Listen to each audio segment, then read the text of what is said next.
ఈరోజు సమస్యలన్నీ మీ చేతల్లో ఉండే సమస్యలు మనం మేనేజ్ చేయలేకపోతున్నాం. Man made or man failure. What is the issue now?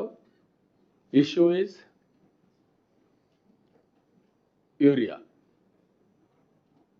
ఎప్పుడైనా సరే యూరియా వచ్చినప్పుడు ఆ యూరియా ఇష్యూని ప్రాపర్గా ప్లాన్ చేసి ప్రాపర్గా డిస్ట్రిబ్యూషన్ చేస్తే it is not an issue.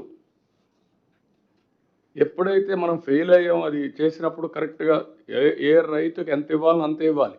ఇప్పుడు అన్ని డిపార్ట్మెంట్లో నేను వచ్చిన ప్రక్షాళన చేశాం. యూరియా సప్లైలో ప్రక్షాళన చేయాలి. నేను ఒక ప్రిన్సిపల్ ఇచ్చాను మీకు, అదే ప్రిన్సిపల్ అంతా వెళ్ళిపోయి ఉండాల్సింది. ఆవిడ వెళ్ళలేదు, వెళ్ళకపోతే అది ఒక ఇష్యూ అయింది. నెంబర్ 2, నేచురల్గా మనం ప్రొడక్షన్ పెంచుతున్నాం, వాటర్ ఇస్తున్నాం, హార్టికల్చర్ ప్రొడ్యూస్ పెరిగిపోతుంది. ఒకప్పుడు మదనపల్లి ఏరియాలో నీళ్లు లేకుండా కరువులో వచ్చే పంట టమోటా.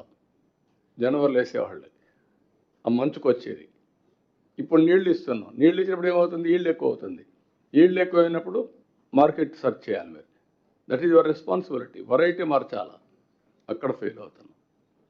అది కూడా మనందరం కూర్చొని వర్కౌట్ చేస్తే ఈజీ అవుతుంది. Year after words end to end solution తీసుకెళ్ళాలి. రైతులకు రెమ్యూనరేట్ రావాలి.